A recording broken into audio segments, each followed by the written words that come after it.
오늘은 지혜의 온유함이라는 그 제목을 가지고 하나님의 말씀을 선포하겠습니다. 어느 감옥에서 있었던 일인데요. 죄수 한 명이 들어왔습니다.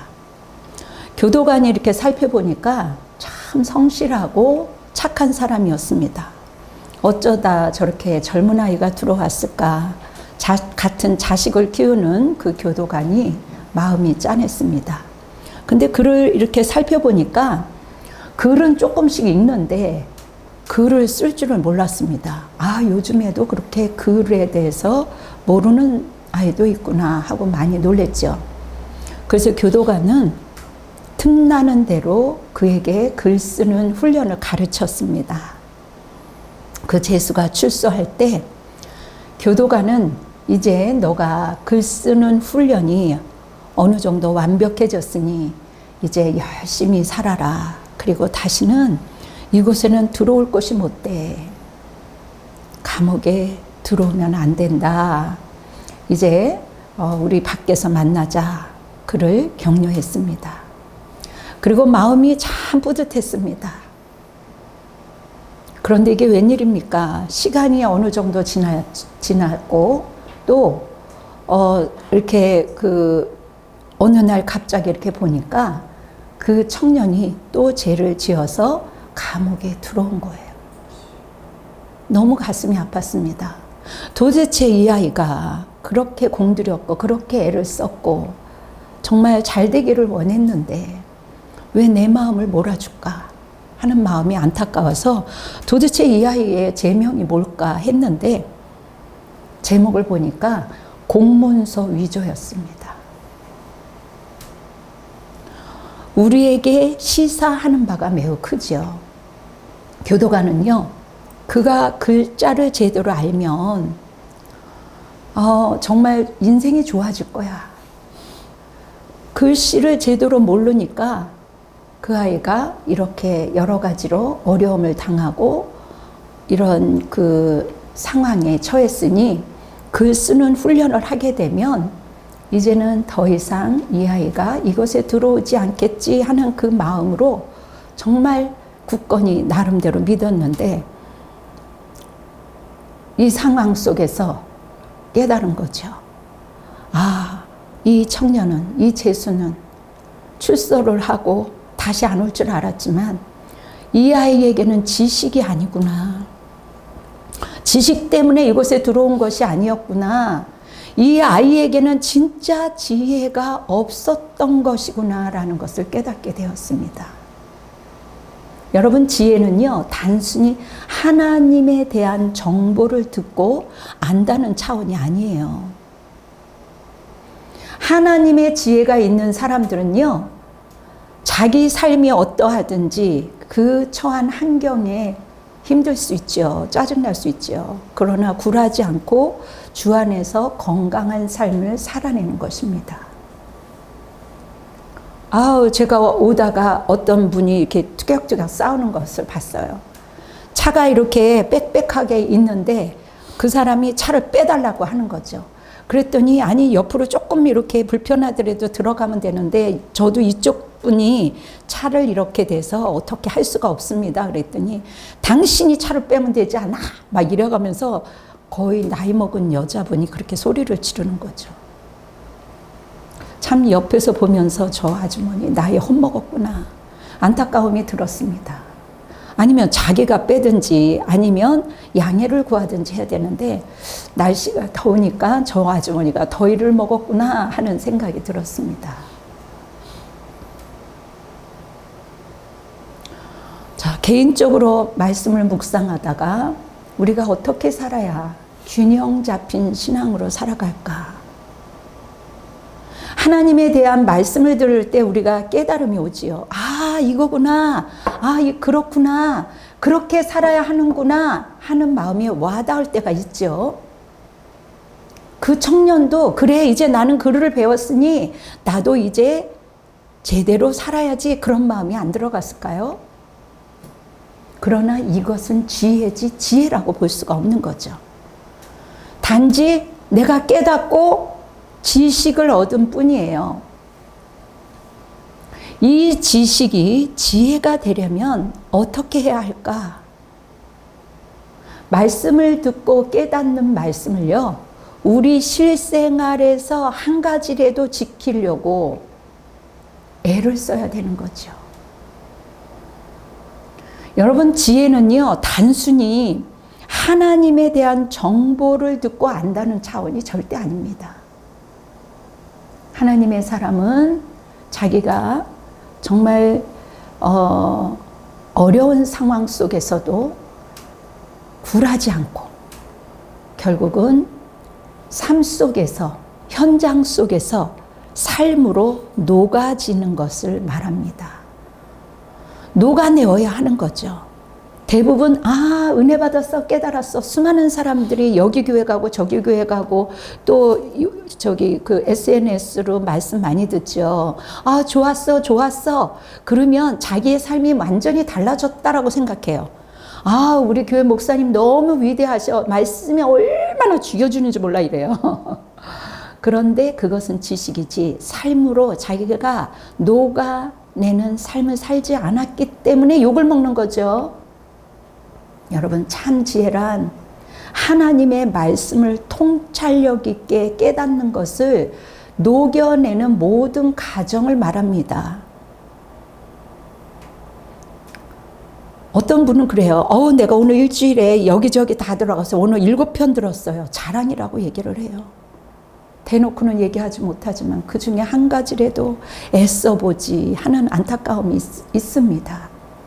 잠언 1장 7절을 보면요, 여호와를 경외하는 것이 지식의 근본이라 그랬어요. 이 성경 말씀 자체가 지식이거든요. 그런데 미련한 자는 지혜와 훈계를 멸시한다라고 그랬어요. 여호와를 경외하는 자는 지혜의 근본이요, 거룩하신 자를 아는 자는 아는 것이 명철이라고 말씀하고 있습니다. 이 말씀을 통해서 순종으로 이어지기까지 우리의 태도가, 우리의 자세가 어떠하느냐에 따라서 승부와 실패가 좌우된다라는 그러한 이야기를 아마도 고 정주영 그분이 말씀하신 것 같습니다.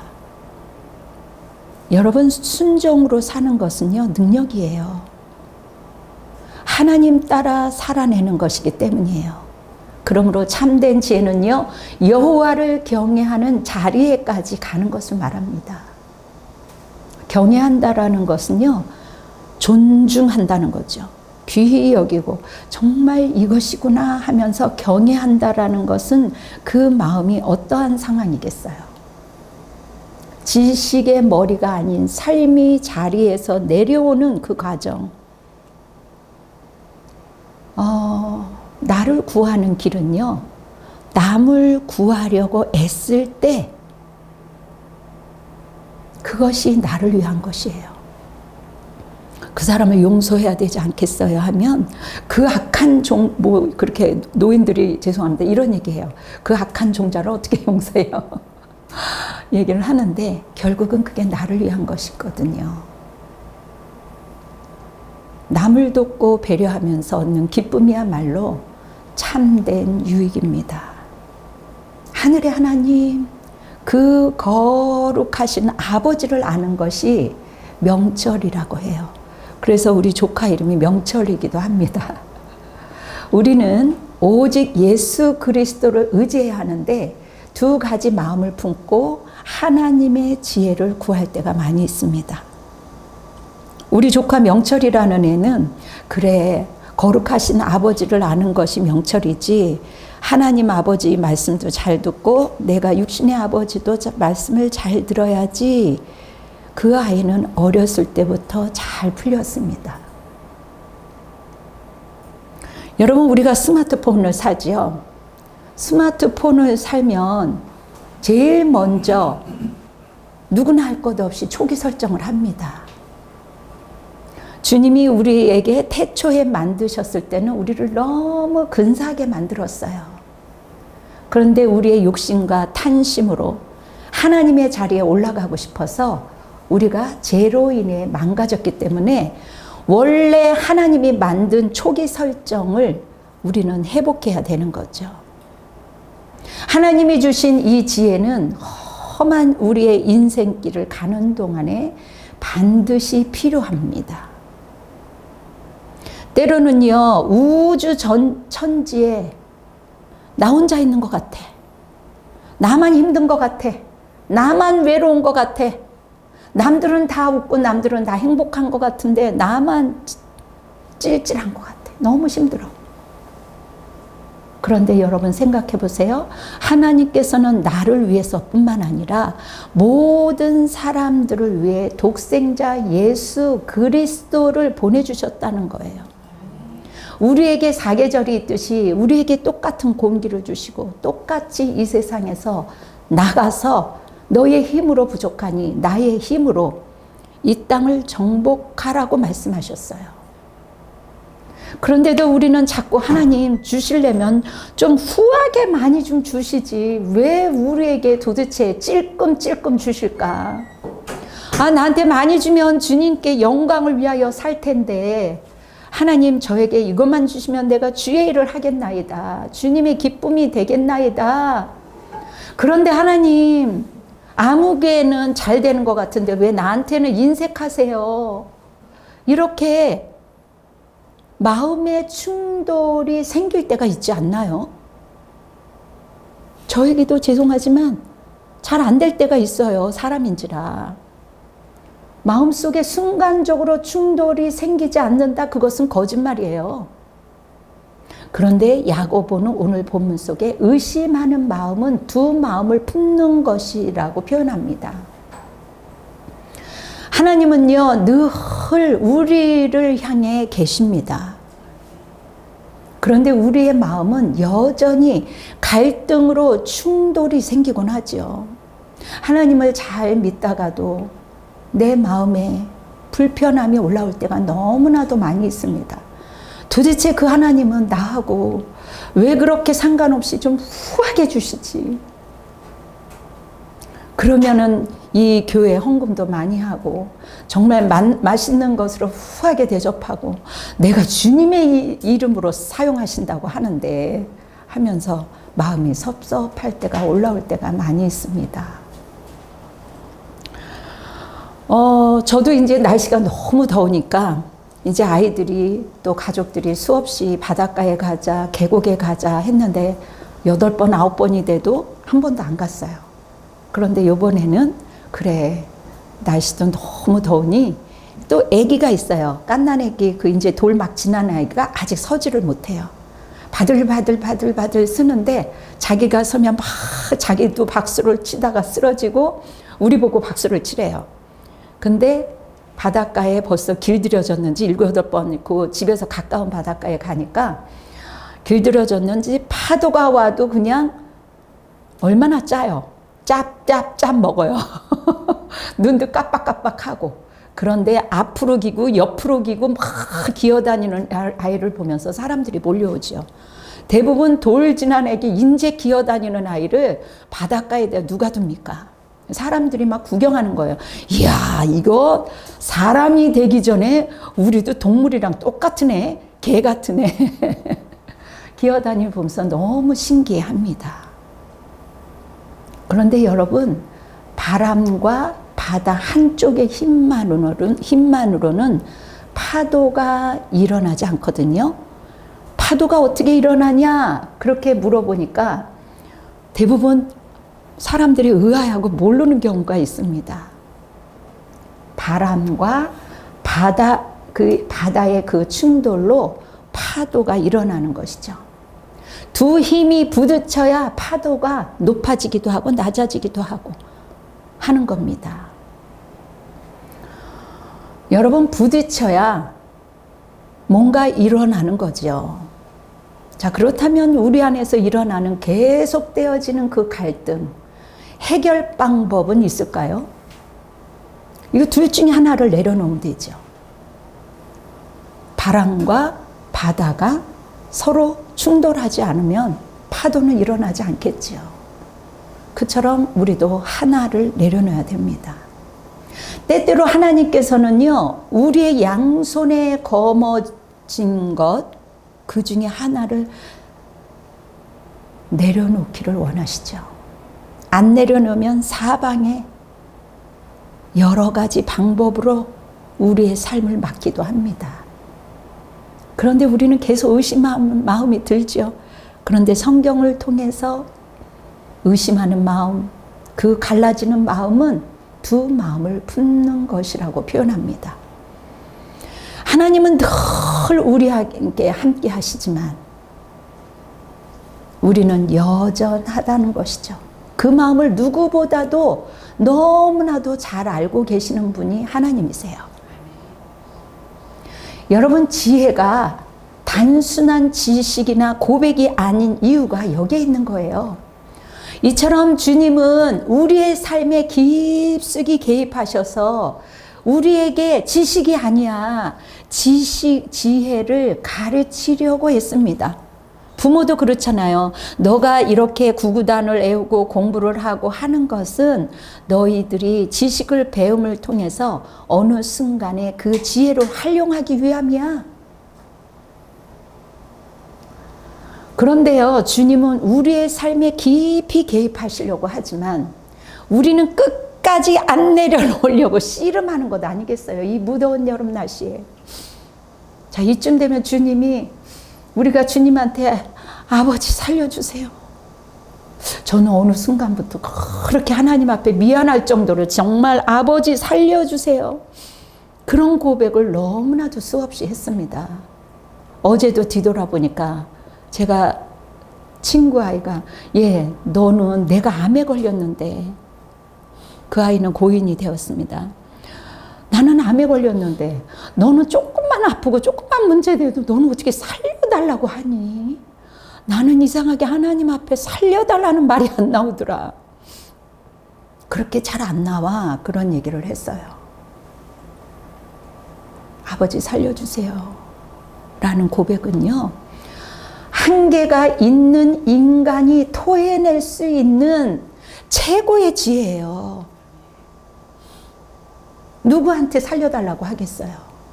그때야 비로소 지금이나 여전히 한결같이 우리를 향하고 계신 하나님의 그 은혜를 체험하게 되는 겁니다. 그래, 살려달라고 하면 주님이 금세 우리에게 달려온다는 걸 알고 있죠. 조그만 아기가요, 자기도 모르게 어른처럼 되겠다고 높은 데 올라가요. 막 어떻게 올라가다 보니까 딛고 올라가고 한 돌도 안 된 애가 피아노까지 올라갔어요. 거기를 딛고 떨어질 것 같으니까 신호를 보내는 거죠. 말은 못하지만 우와 우와 우와 무슨 짐승 소리도 아니고 이상한 소리를 내요. 그 아이는 살려달라는 소리였어요. 온 가족이 달려가는 것처럼 주님한테 다른 얘기도 아니고 아버지 살려주세요 하는데 주님이 우리한테 안 오겠어요? 인간이 토해낼 수 있는 최고의 지혜입니다. 아멘. 그때야 주님을 경험하게 되어 있어요. 그 아이도 내가 이런 위기 가운데 있지만 내가 이렇게 짐승의 소리든 못 알아듣든 소리를 내면 나를 향해 달려온다는 것을 그 아이도, 한돌 된 아기도 알고 있어요.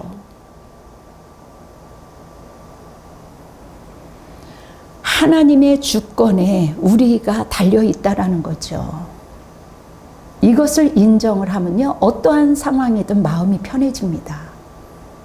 그리고요, 하나님하고 더 이상 씨름하지 않게 돼요. 할렐루야, 인정하십니까? 지혜는요, 단순한 정보가 아니에요. 정보를 안다는 차원이 아니라는 거죠. 그것을 삶의 자리에까지 녹아내리기 위해서 바둥바둥 아버지 하나님과 가까이 가려고, 주님 따라가려고 삶의 자리에서 그 묻었지만 녹아내는 거죠. 아까 그 차하고 씨름했던 그 두 분이 결국은 그분도 크리스찬인지 축복합니다 하면서 가는데 아무나 그렇게 하겠어요? 하나님의 지혜가 있는 사람은요, 하나님의 말씀에 살아낸 실천의 흔적이 있어요. 그래, 말도 안 되는 저 사람의 억지. 그러나 비방하지 말고 오히려 역으로 축복하자. 축복합니다 하고 가는 거죠. 자기보다 나이가 많이 어려. 그럼에도 불구하고 그 나이 많은 사람은 나이 값을 못하는 거죠. 우리는 모두 하늘의 지혜로 살고 싶은 마음이 간절합니다. 그러나 우리의 본성은 땅의 지혜로 가득한 것이 현실이에요. 도대체 이 땅에서 저도 부끄럽지만 하늘의 지혜로 사는 방법이 없을까 고민하게 되죠. 야고보서 3장 13절에 보니까 같이 한번 읽어볼까요? 야고보서 3장 13절 시작. 너희 중에 지혜와 총명이 있는 자가 누구냐? 그는 선행으로 말미암아 지혜의 온유함으로 그 행함을 보일지니라.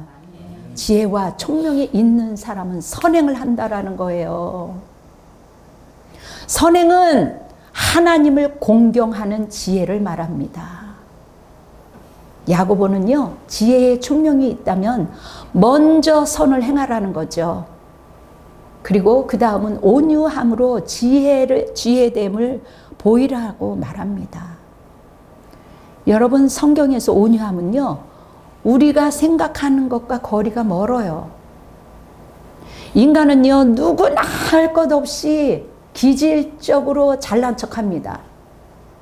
온유한 게 보이지만 온유한 본성을 가지고 있는 것 같아요? 그렇지 않은 경우가 너무 많이 있습니다. 우리 어린 천사들을 봐요. 세상에 보니까 내 거야, 네 거야 하면서 떼굴떼굴 구르면서 목에 핏대를 세워가면서 움켜쥐고 빼앗기지 않으려고 하다가 결국은 꼬집더라고요. 그것도 안 되니까 물어버리더라고요.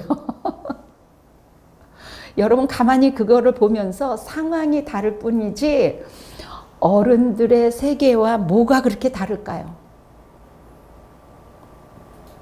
온유함은요, 철저하게 하나님을 의지하는 걸 말합니다. 그러나 세상 사람들은 무엇에 빠졌는지 세상 말로 돈을 탕진하면서 살아가는 경우가 많이 있습니다. 시간도 탕진하지요. 때로는 뭐 술 한두 잔 조금씩 건강을 위해서, 위가 안 좋은 사람은 또 포도주를 한 잔씩 의사가 먹으라고 해요. 한두 잔은 괜찮지만 술에 취해서, 어떤 사람은 도박에 취해서, 게임에 취해서, 요즘에는 마약에 득실거리잖아요. 가장 치열한 것은 음란이라고 말합니다. 음란한 것들이 너무 많이 있다고 해요. 술 취하지 말라. 이는 방탕한 것이니 오직 성령으로 충만함을 받으라.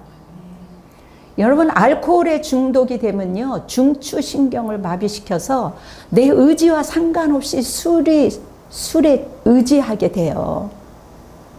그런데 술에는 사람을 지배하는 힘이 있습니다.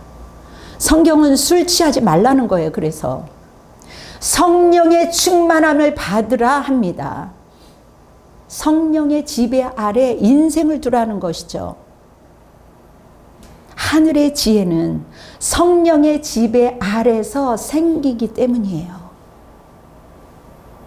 그래서 성경에서 땅의 지혜라고 말하는 겁니다. 14절 한번 읽어보겠습니다. 시작. 그러나 너희 마음속에 독한 시기와 다툼이 있으면 자랑하지 말라. 진리를 거스려 거짓말하지 말라. 여기 순서를 보니까 그것도 독한 시기. 시기도 조금씩은 누구나 있어요. 그러나 여기서는 독한 시기를 말합니다. 그리고 다툼을 말합니다. 다툼이 있죠. 자랑이 있죠. 거기에 자랑하다 보면 거짓이 또 나오게 되죠. 4가지 항목을 나열했는데요. 여러분, 이 독한 시기는요, 콤플렉스에서 일어나는 태도예요. 우리 성경에 보면 바리새인들이 있잖아요. 자기 열심히 얼마나 사람들 보는 행위를 했습니다. 책망받았어요. 외식하는 바리새인들이라고 예수님께 책망을 받았습니다. 그런데 그 옳은 소리가 너무 듣기 싫은 거예요. 진리 앞에서 자기들의 흉측한 모습이 드러나니까 예수님을 공격하는 겁니다. 자신의 실력이 부족하고 자기의 못난 모습들이 부족하니까, 드러나니까 상대방이 잘 나가고 성공하는 것, 잘하는 것이 싫은 거예요, 본능적으로. 그 순간 어둠이 딱 틈타는 거죠. 이처럼 독한 시기는요, 정의라는 가면을 쓰고 분쟁과 다툼을 일으킨다는 거예요. 그래서 고린도전서의 1장 29절에 보면 아무 육체도 하나님 앞에서 자랑하지 못하게 하려 함이라.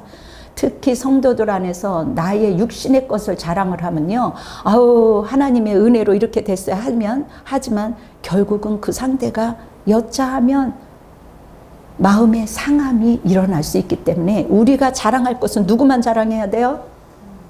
하나님만 자랑. 그리고 저도 조금 자랑해 주세요. 그래야지 성도들이 올 거 아니야. 여러분들 입 싹 다물고 그냥 여러분들만 예수 믿고 천당 갈 거예요. 저도 부족하지만 조금 요만큼 자랑하며 그 얘기 듣고 또 혹시 누가 오는지 또 알겠어요? 저도 여러분 자랑을 너무 많이 했더니 저기 뒤에 또 한 분이, 귀한 분이 오시지 않았습니까? 여러분, 우리 내면을 정직한 눈으로 들여다보면은요, 자랑할 게 없어. 자기 자랑을 하게 되면요, 과장하게 돼 있어요. 가장하다 보면요, 결국 거짓말을 하게 되어 있어요. 자랑 안 하면 거짓말도 안 하고, 과시도 안 하고, 그렇게 되는 거잖아요. 남들이 자랑 안 해도 너무 잘 알아. 사람은 영물이기 때문에 그 사람 속에 귀한 것이 무엇이 들어있는지 안 되니까요.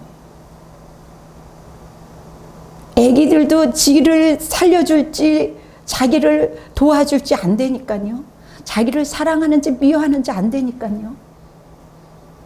여러분, 우리가 장사를 하게 되면요, 뭔가 남겨야 되잖아요. 경영은 이윤을 남겨야 되잖아요. 우리 인생을 빗댄다면요, 영원한 것을 찾아서 남기는 거 아니겠어요? 이 땅에서 뭔가 주님의 이름 따라 남기는 것, 하나님의 뜻대로 하는 것만 영원한 거예요. 아멘?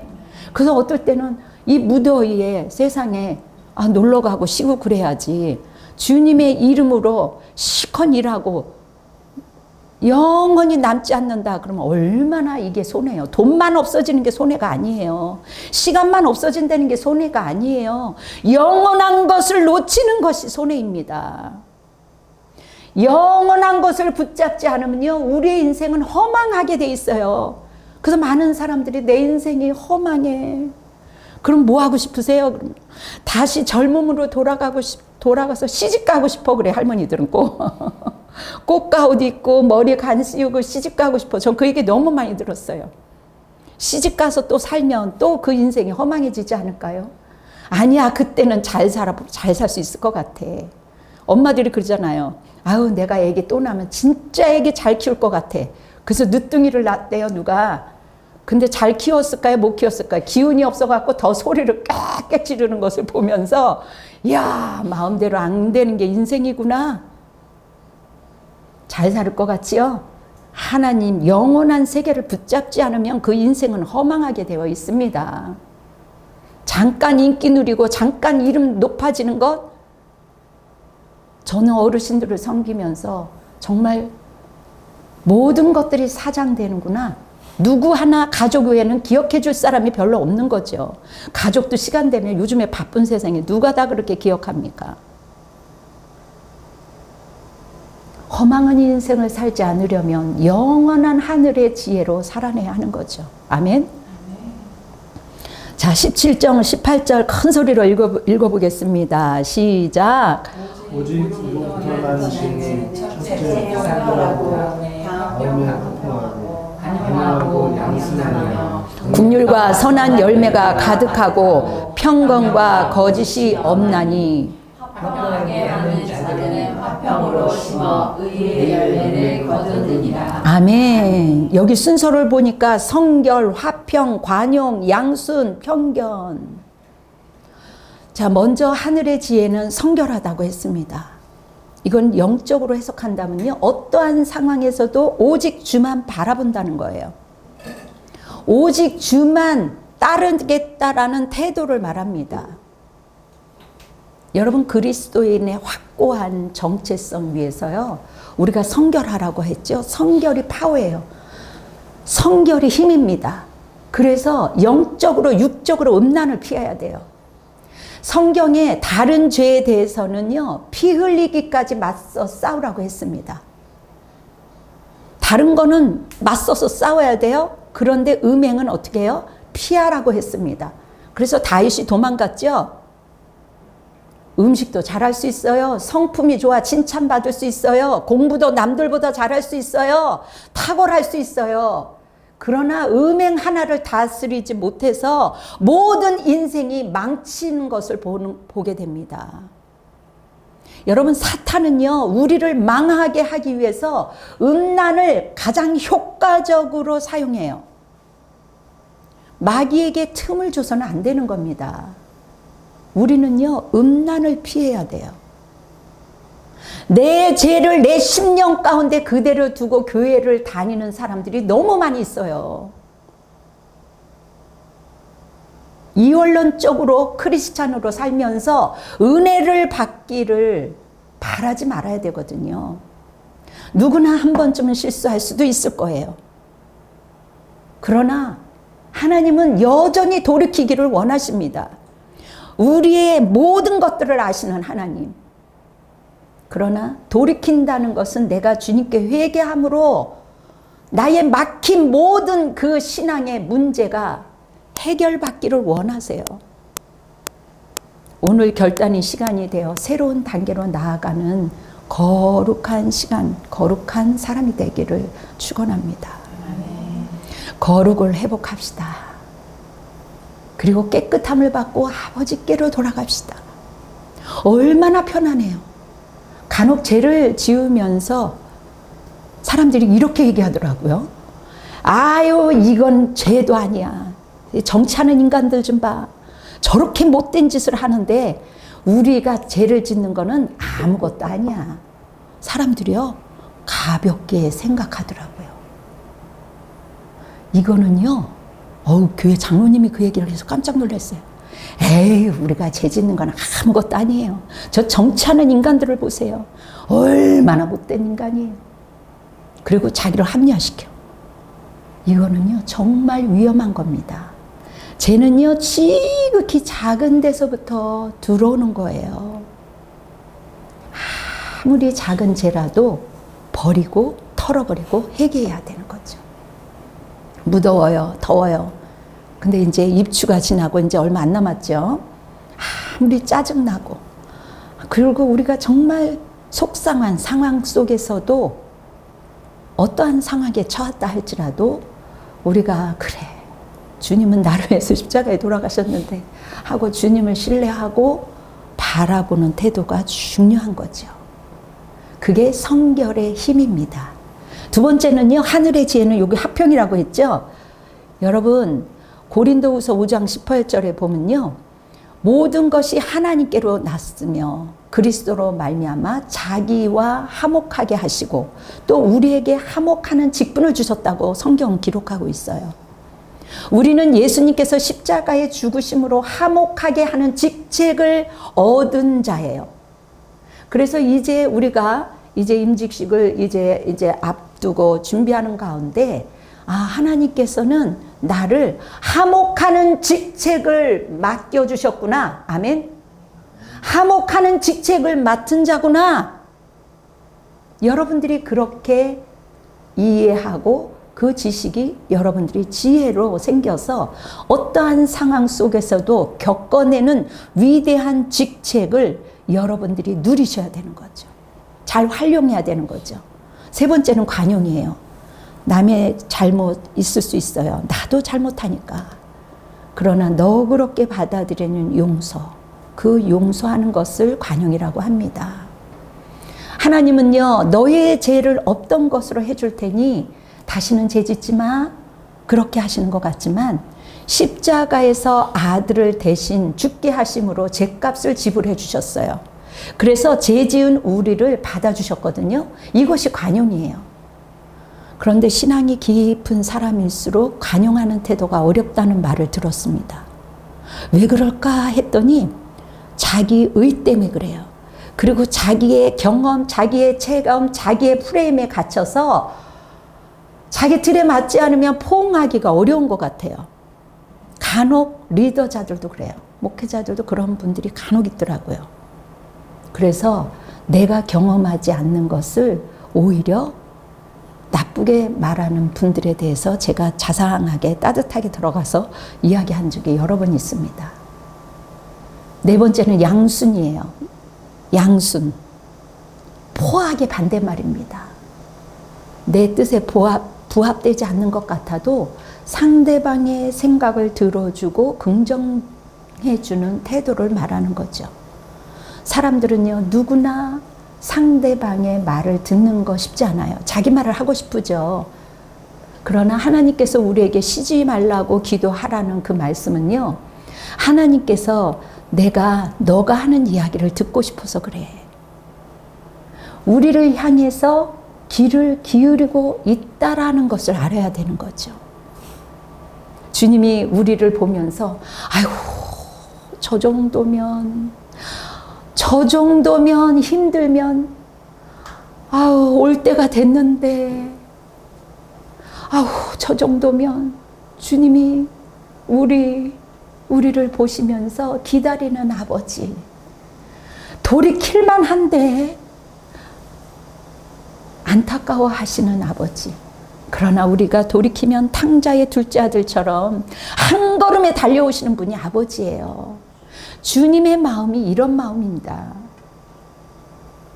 여러분, 참 지혜는요, 오직 하나님을 경외하는 삶에서만 오는 거예요. 우리가 하나님께 간절하게 구할 때 지혜가 임합니다. 여러분, 솔로몬이 지혜를 구했죠? 그가 막 살면서 지혜를 구했습니까? 아니요. 그 자기가 알고 있는 온갖 지식을 가지고 하다가 안 되니까 하나님께 지혜를 구한 거예요. 간절하게 구할 때 지혜가 임하는 거지, 그냥 뚝딱 뭐든지 남들이 하는 거 쉬운 것 같죠? 그냥 되어지는 거 하나도 없습니다. 성경은 능히 너로 하여금 그리스도 예수 안에 있는 믿음으로 말미암아 구원에 이르는 지혜가 있게 하느니라. 우리를 구원해 주고 싶어요. 우리를 돕고 싶어요. 아유, 저 정도면 내 품이 안길 때가 됐는데.